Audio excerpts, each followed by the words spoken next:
بسم اللہ الرحمن الرحیم۔ محترم ناظرین السلام علیکم۔ ناظرین آج کی اس ویڈیو میں ہم آپ کو بتائیں گے کہ پی ٹی آئی حکومت نے اپنی عوام کے لیے بہت بڑا قدم اٹھایا ہے، وہ کیا ہے وہ بھی آپ کو آج کی اس ویڈیو میں بتائیں گے۔ لیکن اس سے پہلے آپ سے چھوٹی سی ریکویسٹ ہے کہ اگر آپ ہمارے چینل پر فرسٹ ٹائم ہیں تو ہمارے چینل کو کر دیں سبسکرائب اور پریس کر دیں بیل آئیکن کو، تاکہ اس طرح کی جتنی بھی ویڈیو سب سے پہلے آپ تک بآسانی پہنچ سکیں، یا حکومت کی طرف سے کوئی بھی امدادی کام شروع ہو تو اس کی ویڈیو سب سے پہلے آپ تک پہنچ سکے اور آپ اس میں رجسٹریشن کر کے جلد از جلد اپنی امداد حاصل کر سکیں۔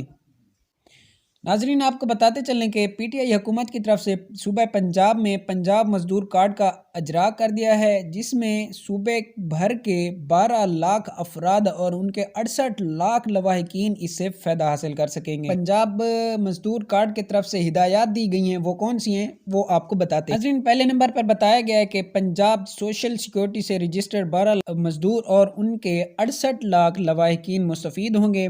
مزدور کارڈ کے تحت پنجاب بینک کے تعاون سے اکاؤنٹ کھولے جا رہے ہیں، یعنی جو آپ کو یہ امداد ملے گی وہ پنجاب بینک سے دی جائے گی۔ ناظرین دوسرے نمبر پر کہا گیا ہے کہ پنجاب مزدور کارڈ سے ورکرز کو مالی فوائد کی بروقت ادائیگی ہو سکے گی، یعنی اس سے آپ کی مالی امداد کی جائے گی، آپ کو پیسے دیے جائیں گے یا جو بھی مالی امداد ہو سکے گی وہ آپ کی جائے گی۔ اس کے بعد کہا گیا کہ اس کی آن لائن تصدیق ہوگی، مزدور اس کارڈ اے ٹی ایم کے طور پر استعمال کر سکیں۔ تو یہ جو کارڈ ملے گا آپ کو پنجاب مزدور کارڈ، اس کو آپ اے ٹی ایم کے طور پر بھی استعمال کر سکیں۔ ناظرین اس کے بعد کہا گیا کہ مزدور کارڈ کو A T M, mobile wallet account اور شناختی کوڈ کے لیے استعمال کیا جا سکے گا۔ کارڈ کے ذریعے ورکرز اور ان کے اہل خانہ سے متعلق ڈیٹا بھی میسر ہوگا، یعنی آپ کا ڈیٹا جو ہوگا وہ بھی آپ سے لیا جائے گا کہ آپ اس چیز کے لیے اہل ہیں یا نااہل ہیں۔ ناظرین آپ کو مزدور کارڈ سے 11 مالی امداد دی جائے گی، اس کے علاوہ آپ کو علاج معالجہ کی بھی جدید سہولیات میسر کی جائیں گی۔ ناظرین اس کارڈ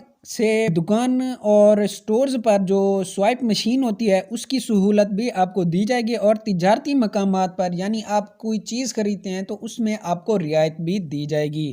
ناظرین اس کے بعد کہا گیا ہے کہ اس اقدام کا مقصد مزدور کو صحت، تعلیم اور انہیں مالی طور پر مستحکم کرنا ہے۔ ناظرین آپ کو بتاتے چلے گئے اس کا جو مکمل طور پر آغاز ہوگا وہ 2023 کے پہلے مہینے جنوری میں کیا جائے گا، اس سے جتنا بھی زیادہ ہو سکے مزدور افراد سہولت حاصل کر سکیں۔ ناظرین اپنا خیال رکھیے گا، ویڈیو یہیں تک تھی، پسند نہیں ہو تو لائک کر دیں اور چینل کو کر دیں سبسکرائب۔ ملتے ہیں نیکسٹ ویڈیو میں، تب تک کے لیے اللہ حافظ۔